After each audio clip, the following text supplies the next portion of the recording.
सहनाववतु सहनौ भुनक्तु सह वीर्यं करवावहै तेजस्विनावधीतमस्तु मा विद्विषावहै। ॐ शान्ति शान्ति शान्तिः। अखण्डमण्डलाकारं व्याप्तं येन चराचरं तत्पदं दर्शितं येन तस्मै श्रीगुरवे नमः। अज्ञानतिमिरान्धस्य ज्ञानाञ्जनशलाकया चक्षुरुन्मीलितं येन तस्मै श्रीगुरवे नमः। गुरुर्ब्रह्मा गुरुर्विष्णु गुरुर्देवो महेश्वरः तस्मै श्रीगुरवे नमः। स्थावरं जङ्गमं व्याप्तं यत्किञ्चित् सचराचरं तत्पदं दर्शितं येन तस्मै श्रीगुरवे नमः।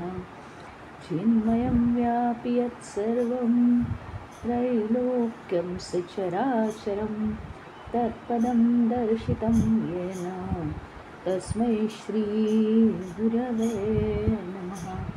त्वमेव माता च पिता त्वमेव बन्धुश्च सखा त्वमेव विद्या द्रविणं त्वमेव सर्वं मम देवदेव त्वमेव सर्वं मम देवदेव। आजचं प्रश्न आहे, कहाच दंभः परिकीर्तितः। दंभः धर्मः ध्वजोश्रयः म्हणजे काय? दंभ म्हणजे काय माहिती आहे? दंभ म्हणजे दिखाऊपणा, शो करणं, प्रत्येक गोष्टीचा जे आहे त्याचा दिखाऊपणा करणं, असलियत काही. मग दिखाऊपणा म्हणजे नेमकं काय?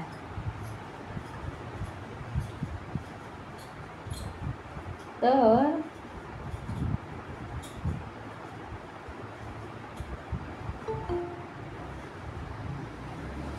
अधर्म करणं हा दिखाऊपणा. कारण काय? अज्ञान आहे ना स्वतःबद्दलचं, म्हणून दिखाऊपणा आहे आमच्यामध्ये. स्वतःबद्दलचं अज्ञान असल्यामुळे दिखाऊपणा आहे. म्हणजे सगळं काही मीच करतोय असं आपल्याला वाटतं आणि म्हणून सगळ्याचं आपण क्रेडिट घेतो, त्याला म्हणायचं दिखाऊपणा.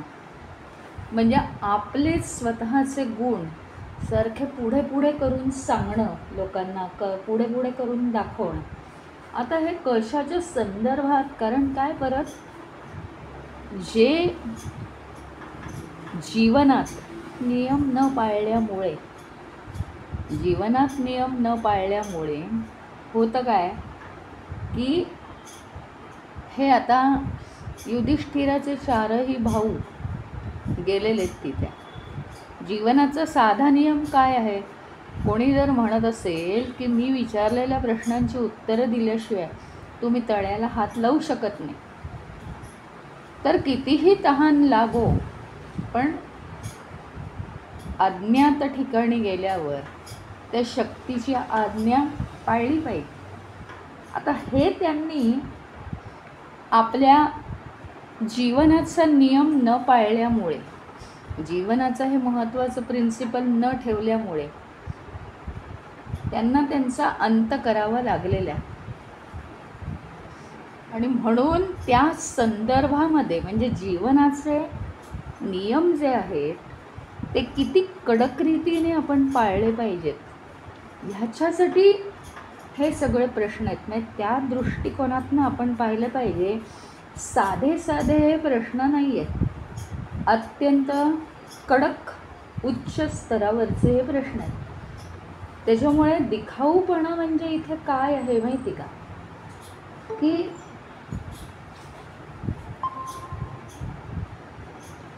स्वधर्माचं पालन करता करता, स्वधर्म म्हणजे काय, आपल्या नीतिनियमांचं, नियतकर्म, आपली रोजची व्यक्तिगत कर्म, त्यांचं पालन करता करता समाजाचं कल्याण हे काय जरूरच आहे. म्हणजे प्रत्येकजण वेगवेगळ्या रीतीने ते प्रत्येकाने करावं. पण काय होतं माहिती का, समाजाचं म्हणजे समाज कल्याण या स्वरूपात कर्तव्य करायला लागलं की ते कर्तृत्व म्हणजे समाजाचं आपण कार्य करतोय म्हणजे आपण किती ग्रेट आहोत असं माणसाला वाटायला लागतं. समाजाचं कार्य आहे ना, म्हणजे आपण फार महान. एकीकडे समाजकार्य हे आपलं कर्तव्य हे राहिलं दूर. आता एक सांगा ना, प्रत्येकजण आपलं घर सांभाळतो. मग घर सांभाळतो म्हणजे आपण ग्रेट आहोत का? नाही. आता ते घर रोज सांभाळून आपण त्याच्यात कुशल झालो आहोत आणि ते करावंच लागतं, म्हणजे ते आपलं नियतकर्म. तसं काय होतं, थोडंसं समाजकार्य करत असताना आपल्या सर्वसामान्यतः माणसाला काय वाटतं की समाजकार्य हे जे आहे ते ऑप्शनल आहे. तसं नाही आहे. ते दोन भाग आहेत जीवनाच्या कार्याचे. एक म्हणजे आपलं व्यक्तिगत वैयक्तिक कर्तव्य आणि दुसरं म्हणजे काय आहे तर आपलं सामाजिक कर्तव्य. मग सामाजिक कर्तव्य जे आहे ते आपल्याला ऑप्शनल वाटतं, पण ते तसं नाही. जीवनाचे हे दोन भाग आहेत. मग आता हे दोन भाग सांभाळत असताना माणसाला असं वाटतं की ते सामाजिक कार्य हे ऑप्शनल आहे, पण ते करत असताना त्याच्यामुळे परिणाम काय होतो तर ते करत असताना त्याला वाटतं मी फार कर्तृत्ववान आहे, कोणी करत नाही असं मी समाजकार्य करतो आहे. मग कर्तृत्वाचा परिणाम म्हणजे त्याचा अहंकार बळावतो. अहंकार झाला की समाजसेवा हे कार्य मागे पडतं. पण समाजसेवेच्या निमित्ताने मी काय काय करतो हे तो स्वतःचेच गुण लोकांना दाखवायला लागतो. स्वतःच्याच गुणांचं तो जास्तीत जास्त गायन करतो आणि हे गुण जास्तीत जास्त लोकांना कसे समजतील माझे असा तो जास्तीत जास्त प्रयत्न करतो. म्हणजे समाजकार्य करून काही पुण्य कमावण्यापेक्षा किंवा काही आपल्या जीवनात पुढे जाण्यापेक्षा किंवा धर्मपालन करण्यापेक्षा तो काय करतो, स्वतःच्या गुणांचा जास्तीत जास्त शो करतो, पुढे पुढे करतो आणि प्रसिद्धी हवी असते त्याला. हा परिणाम होतो. म्हणजे एक केवळ माणसाला माहिती नाही आहे की समाजकार्य ज्याप्रमाणे कुटुंब कार्य, वैयक्तिक कार्य हा जसा माणसाचा अविभाज्य भाग आहे कर्माचा, तसं समाजकार्य हा अविभाज्य भाग आहे. समाजकार्य स्थूलापासून सूक्ष्मापर्यंत काहीही असू शकतं, पण माणसाला हे केवळ अज्ञान आहे की समाजकार्य हे ऑप्शनल आहे असं त्याला वाटतं आणि म्हणून कुणी करत नाही आणि मी करतो असा अहंकार त्याला निर्माण होतो. त्याच्यामुळे त्याचा ओढ त्याची प्रसिद्धीकडे राहते, कर्तव्य बाजूला राहतं आणि मग खरं तर कसं करायला पाहिजे हे साधं राहून जास्तीत जास्त कृती करायला पाहिजे आणि जास्तीत जास्त समाज कल्याण घडवून आणायला पाहिजे. म्हणजे सगळं जिथे जिथे आपल्या देशामध्ये धार्मिक कार्य चाललेलं आहे, सांस्कृतिक कार्य चाललं आहे, सेवाभावी कार्य चाललं आहे, त्याच्यात जितकं जमेल तितका सहभाग कसंही, म्हणजे शारीरिक असो, आर्थिक असो, वैचारिक असो, हां, आजकाल तर काय ऑनलाईन निघालं आहे, ऑनलाईन वैचारिक असो, आपलं कर्तव्य आहे की त्याच्यात सहभागी झालं पाहिजे जास्तीत जास्त.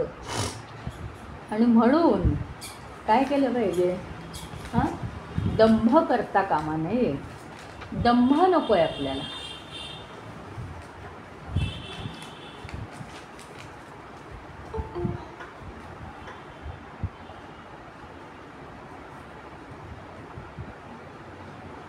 तर आता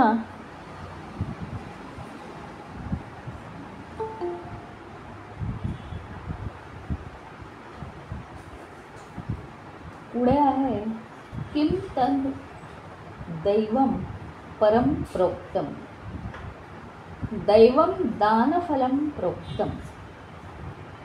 म्हणजे आपलं जे नशीब आहे, तर नशीब म्हणजे काय, तर आपण केलेल्या दानाचं फळ म्हणजे नशीब.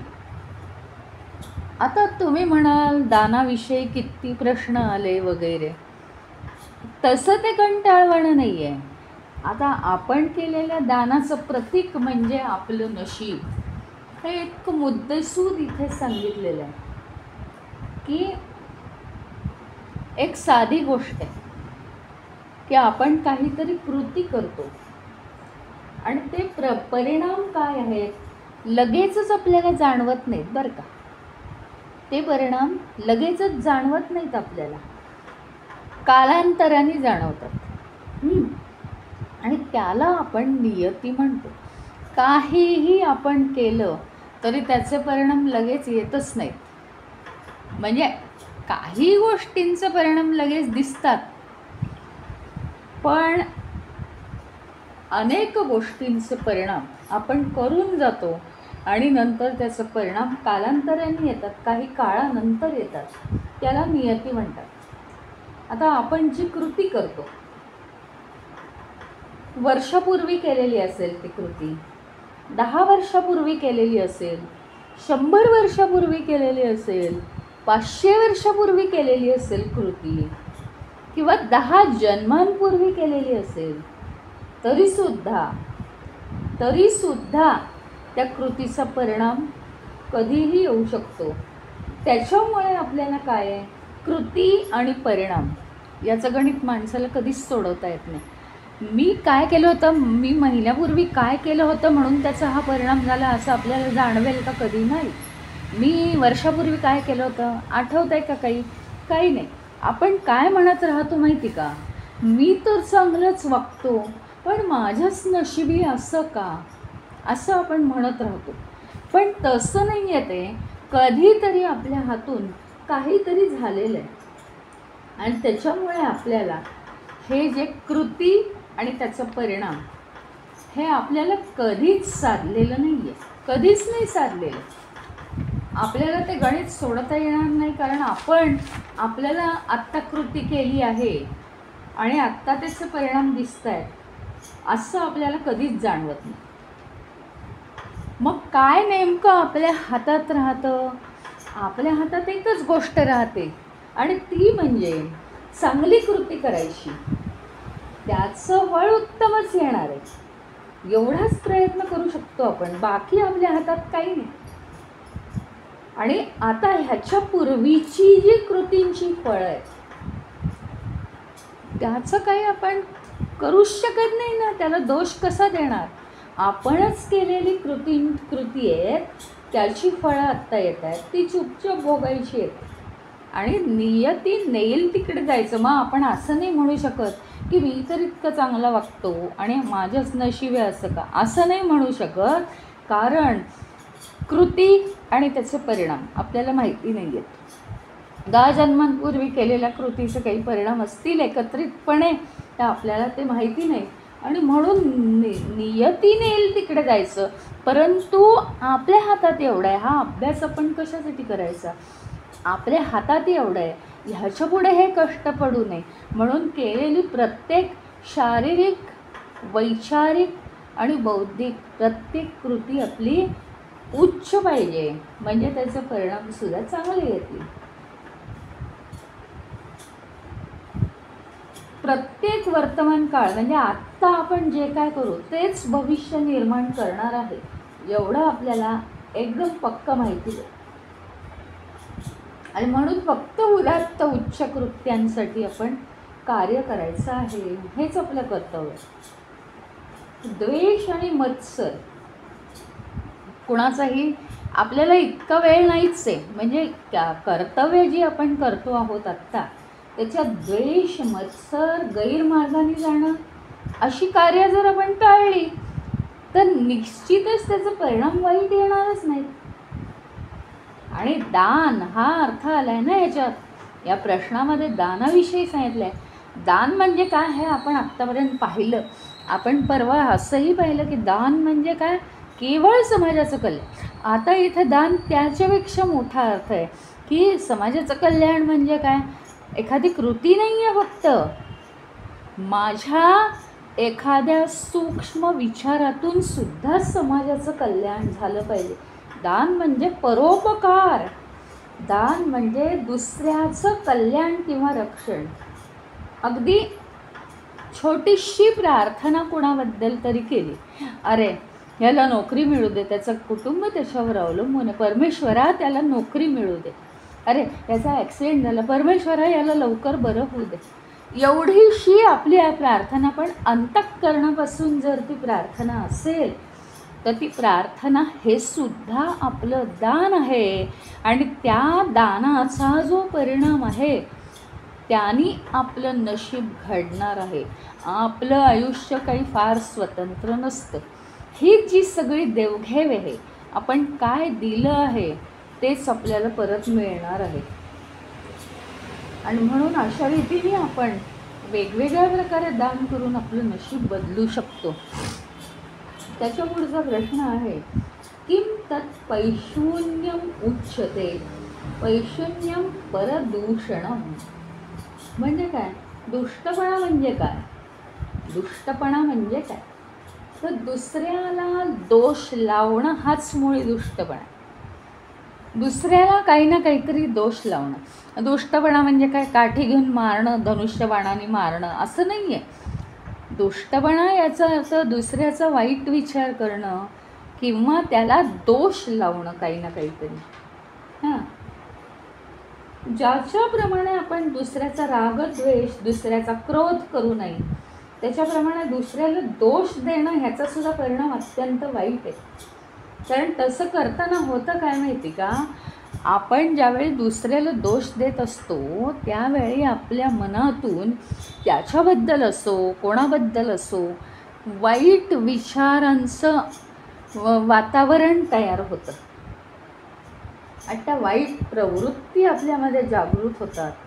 म्हणून दुसऱ्याची निंदा करणं हा एक साप आहे. साप, दुसऱ्याची निंदा करणं हा एक साप आहे, साप. आणि तो आपल्यालाच नेहमी नेहमी डंख करतो.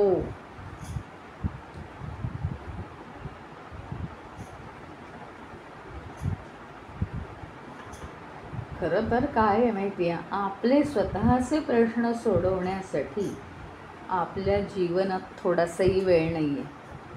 तर लोकांचा विषय घेऊन त्यांना दोष देत बसणं हा काही आपल्या जीवनाचा विषयच होऊ शकत नाही.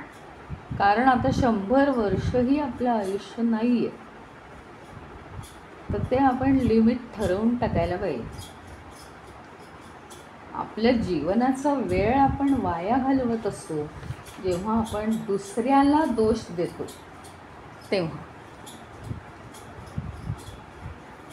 आणि पुढचा प्रश्न आहे, धर्मः च अर्थः च परस्पर विरोधिनः येषां नित्यविरुद्धानां कथं एकत्र संगमः.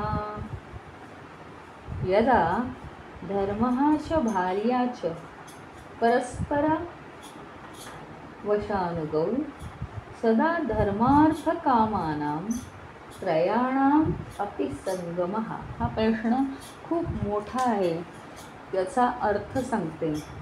प्रश्न मोठा आहे पण सोपा आहे एकदम, की धर्म, अर्थ आणि काम.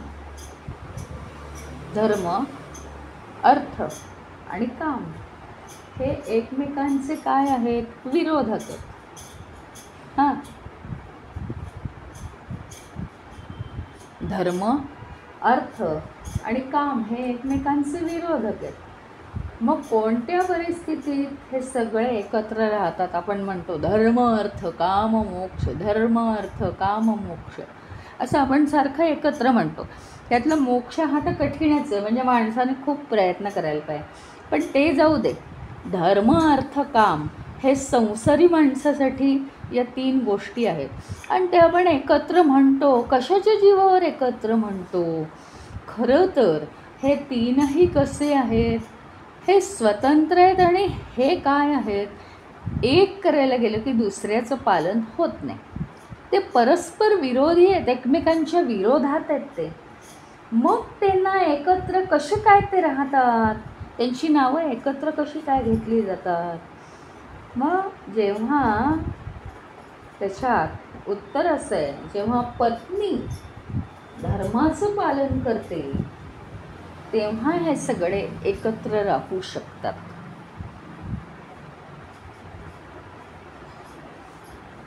स्त्रीचं घरातलं महत्त्व सांगितलं. आता बघा ना तुम्ही, धर्म, अर्थ, काम, मोक्ष हे 4 माणसाच्या जीवनातले पुरुषार्थ आहेत आणि हे पुरुषार्थ प्राप्त करणं हे माणसाचं परमकर्तव्य आहे जन्माला आल्यावर. मग त्यातले बऱ्याच वेळा अर्थ मात्र हे कर्तव्य मनुष्य पार पाडतो. काम ॲटोमॅटिक होतं. सगळ्यांच्या इच्छा होणं आणि पैसे कमावणं, सगळ्यांच्या इच्छा होणं काम करण्याच्या आणि पैसे कमावणं, हे 2 साधलं जातं. मग हे साधलं तर धर्म साधला जात नाही. आणि धर्म जर साधायचा असेल, धर्म पालन करायचं आहे, कठोर कर्तव्य पार पाडायची आहे आणि ते करता करता अर्थ आणि काम हे साधत नाहीत माणसाला. मग हे एकत्र कसे राहू शकतात? मग मनुष्य हे 3 जे धर्म आहेत, ते 3 जे पुरुषार्थ आहेत, ते कसं काय तो पार पाडू शकेल? कारण 3 पुरुषार्थ प्राप्त करणं हे माणसाच्या जीवनातलं परमकर्तव्य आहे ना. 3 पुरुषार्थ प्राप्त करणं हे माणसाच्या जीवनातलं परमकर्तव्य आहे. मग हे कसं काय? का बरं तो नाही पार पाडू शकत? किंवा हे एकत्र केव्हा राहतील? मनुष्य हे 3ही पुरुषार्थ केव्हा एकत्रितपणे प्राप्त करू शकेल, असा या प्रश्नाचा अर्थ आहे. आणि युधिष्ठिर फार सुंदर उत्तर देतोय की जेव्हा पत्नी मात्र धर्माचं पालन करते, बाकी कोणी नाही, पत्नी जेव्हा धर्माचं पालन करते तेव्हा हे सगळे पुरुषार्थ एकत्र राहतात. यात सगळं आलं. स्त्री स्वभावाचं वैशिष्ट्य सांगितलेलं. आता काय आहे माहिती का? बेसिकली इथे असं सांगितलं आहे, कर्तव्यपरायणता. कर्तव्यपरायणता, आपली कर्तव्य पार पाडत राहणं, आपली कर्तव्य पार पाडत राहणं, हे जे आहे हे म्हणजे धर्म आहे. हां, संपत्ती मिळवणं हे म्हणजे अर्थ आहे. आणि इच्छासारख्या निर्माण होणं आणि ते इच्छा पूर्ण करणं हे म्हणजे काम आहे. हे 3ही गोष्टी एकत्र राहूच शकत नाही. अर्थ आणि कामाच्या मागे लागलं की धर्म कधीही प्राप्त होऊ शकणार नाही. एवढ्या इच्छा आणि त्या पूर्ण करण्यासाठी एवढी धावपळ आणि त्याच्यासाठी एवढा पैसा कमवायचा, कसं शक्य आहे धर्माचं पालन करणं? हां, काही कर्तव्य तर तशीच राहून जातात. समाजकारणापर्यंत तर आपण पोहोचतच नाही. मग कसं शक्य? मग धर्मपालन म्हणजे काय? तर कुटुंब आणि समाजाचं कल्याण, कुटुंबाचं आणि समाजाचं कल्याण ह्याच्यासाठी योगदान देणं म्हणजे धर्मपालन आहे. प्रत्येकाने, मग तो कुठेही असू दे ना, एखाद्या संस्थेत असू दे, कार्यालयात असू दे, हां कुठेही असू दे, देशात कुठंही असू दे तो, पण तरीसुद्धा त्यांनी धर्माचं पालन केलं पाहिजे. कारण हीच तर माणसाची जबाबदारी आहे. आपण जर धर्माचं पालन केलं, धर्माचं पालन म्हणजे समाजाचं हित झालं पाहिजे. ज्या कंपनीत काम करतो त्या कंपनीला फायदा झाला पाहिजे, प्रॉडक्ट उत्तम निघालं पाहिजे, लोकांशी संबंध चांगले ठेवले पाहिजेत. हां जे काही नैतिकता आहे, समाजाची नैतिक मूल्य, हे सगळं केलंच पाहिजे. मग चांगुलपणा आपला टिकतो. आणि चांगुलपणा टिकला की संपत्ती तर प्राप्त होतेच आणि इच्छाही आपल्या हळूहळू पूर्ण व्हायला लागतात. मग आता हे जर आहे तर आता पत्नी या विषयाचा काय संबंध आहे? पत्नी या विषयाचा काय संबंध आहे? तर पत्नी ही काय असते?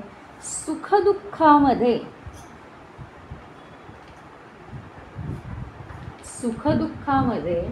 पत्नी पतीला साथ देते ना. कुठल्याही सुखाच्या आणि दुःखाच्या कार्यामध्ये ती पतीला साथ देते. म्हणजे ही कुटुंबाचा आधारस्तंभ असते पत्नी. खरोखरीच एक ती घरात असले की सगळ्यांना एक आधार असतो. कुटुंबाची कर्तव्य सगळी पार पाडते दिवसभर, मूल्य पाळते सगळी, समाज मूल्य पाळते. ती म्हणजे काय? त्या कुटुंबाचा कणाच आहे ना, घराचा त्या कणा आहे स्त्री म्हणजे. आणि तिच्या चारित्र्याने केवळ घर उभं राहतं. म्हणजे कुटुंबासाठी महिलांची भूमिका प्रमुख आहे. तर म्हणजे जी पत्नी जी घरकाम करत असते तिचा सहभाग म्हणजे एवढा लक्षणीय सहभाग आहे, लक्षणीय सहभाग. त्याला दुसरी तोडच नाही आहे. कितीही तुम्ही काहीही करा दुसरं, पण ती स्त्री जे करते त्याची कशालाही तोड नाही. कुटुंबातली संपत्ती म्हणजे सगळंच, इच्छा, कर्तव्य, म्हणजे ती असं घरात वातावरण ठेवते की कुटुंबासाठी संपत्ती मिळवणारा जो आहे त्याच्या मागे तिची किती कळकळीची प्रार्थना असते की त्याची जी संपत्ती मिळवण्याची इच्छा आहे ती पूर्ण होऊ दे परमेश्वरा, मनापासून इच्छा असते. आणि त्याच्यासाठी संपत्ती मिळावी आणि जो मिळवणारा आहे त्याने ती मिळवावी, याच्यासाठी ती किती योग्य असं वातावरण निर्माण करते, किती योग्य वातावरण ती निर्माण करते. सगळं अगदी अनुकूल वातावरण घरात ठेवते. घरामध्ये अतिशय प्रेम, सामंजस्य, हळूवारपणा, दया, करुणा गच्च भरलेलं असतं. एक केवळ स्त्री घरात असली की सगळं गच्च भरलेलं असतं घरामध्ये. त्याच्यामुळे जो संपत्ती मिळवतो त्याचं मन इतकं पुरेपूर शांत आणि स्थिर असतं की तो संपत्ती मिळवण्यात यशस्वी होतो. त्याच्यानंतर घरातले सगळ्यांच्या इच्छा, लहानापासून मोठ्यांपर्यंत प्रत्येकाला काय काय इच्छा आहे, तिला जे स्वतःला वैयक्तिकरित्या त्या इच्छा पूर्ण करणं शक्य आहे त्या तर ती करतेच, परंतु तिला त्या कुटुंबाचं इतकं अवर्णनीय, म्हणजे शब्दात आपण वर्णन नाही करू शकत, इतकं जबरदस्त आकर्षण, इतकी आपुलकी, इतकी जबाबदारी, इतकी चिंता असते तिला कुटुंबाची. आणि त्याच्यामुळे प्रत्येकाच्या सगळ्या इच्छा पूर्ण झाल्या पाहिजेत असं तिला वाटतं. स्वतः जे काही ती इच्छा पूर्ण करून देऊ शकते त्या इच्छासुद्धा ती पूर्ण करून देते. आणि जे तिच्या हातात नाही त्या ती प्रार्थना करते. आज किती दूरवरून सीतेनी प्रत्येक वेळी रामासाठी प्रार्थना केली आहे. किती दूरवरून सीतेने रामासाठी प्रार्थना केलेली आहे. त्याला तोड नाही आहे दुसरी, नुसती इकडून प्रार्थना केली की झालं सगळं चांगलं. म्हणजे अंतःकरणापासून प्रार्थना करणं हेच तर मुळी काय आहे, खरी भूमिका, खरा धर्म आहे आपला. मनापासून एखाद्या गोष्टीची प्रार्थना करणं, मग ती स्वार्थासाठी नसली पाहिजे. आणि त्या स्त्रीचा कुटुंबाविषयी किंवा समाजाविषयी तिचा स्वार्थ अजिबात नसतो. पूर्णपणे स्वतःला विकलेली असते ती, स्वतःला पूर्णपणे ती विसरलेली असते, स्वतःची पर्वा करत नाही. आपण म्हणतो ना जीवाच्या पलीकडे, तशी ती जीवाच्या पलीकडे कुटुंबावर प्रेम करते. तिची भूमिका सगळ्यात महत्त्वाची, सगळ्यात महत्त्वाची.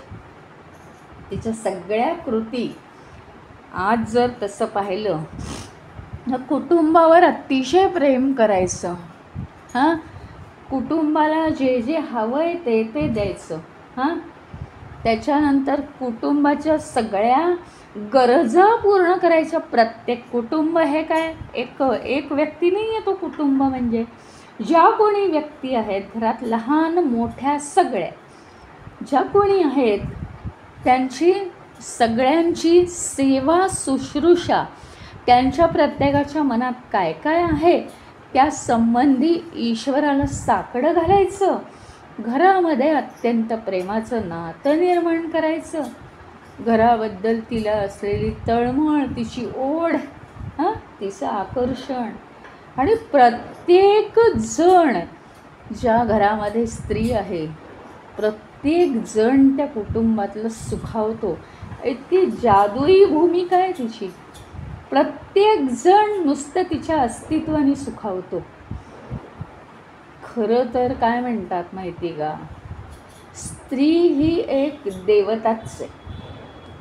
स्त्री ही एक देवताच आहे, पृथ्वीवर असलेली देवता आहे ती, असं म्हटलेलं अनेक ठिकाणी याचा उच्चार केला गेला आहे. कारण अत्यंत म्हणजे कुटुंबाच्या दृष्टीने अत्यंत शुद्ध अंतःकरण, मनाचं पावित्र्य एवढं तुम्हाला कुठेही दिसणार नाही, इतकं त्या स्त्रीमध्ये आपल्या कुटुंबाविषयी असतं. आणि त्याच्यामुळे होतं काय की तिच्या सगळ्या ज्या कृती आहेत, शारीरिक, मानसिक, बौद्धिक, प्रत्येक तिची कृती ही धर्मावर आधारित आहे. धर्म म्हणजे काय आहे, शुद्ध, पवित्र, कल्याणकारक, रक्षणकारक.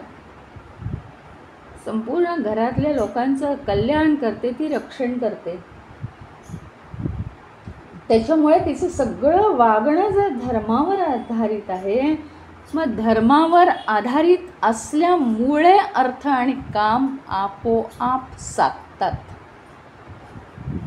मागचा जो प्रश्न आहे ना, आपलं नशीब कशावर अवलंबून असतं, तर ह्या धर्मावर, आपण केलेल्या दानावर. दानावर म्हणजे आपण काय दिलं आहे जगताला, म्हणजेच धर्मावर अवलंबून असतं. मग जर धर्मावर अवलंबून असतं तर त्या घर राखणाऱ्या स्त्रीचं सगळं धर्माला अनुसरून कृत्य आहे.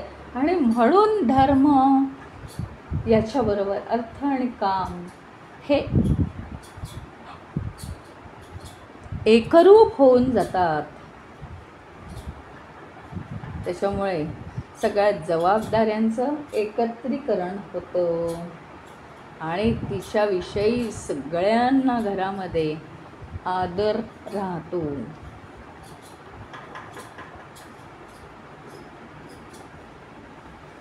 आता काय झालंय, एका जातीचे जे प्रश्न आहेत ते सगळे आज इथे संपलेले आहेत. पुढच्या प्रश्नापासून थोडासा वेगळा विषय आहे, म्हणून तो आज आपण घेणार नाही आहोत. तर आपल्याला अजून एक 5-10 मिनटं आहेत. तुम्हाला ज्याविषयी अडचण वाटत असेल, काही सांगायचं असेल तर सांगावं. कारण एका दिवशी खूप जास्त विचारसुद्धा मांडून उपयोग नाही, आणि एका पद्धतीचं असेल तर त्यातही काहीच हरकत नाही. पण आता पुढचा जो प्रश्न आहे तो एकदम वेगळा आहे, म्हणून तो आज मी घेतलेला नाही. तर आधी आपण पाहिजे तर प्रार्थना करून घेऊ. ओम पूर्णमद पूर्णमिदं पूर्णात् पूर्णमुदच्यते पूर्णस्य पूर्णमादाय पूर्णमेवावशिष्यते. ओम शांती शांती शांती. हरि ओम. श्री गुरुभ्यो नमः. हरि ओम.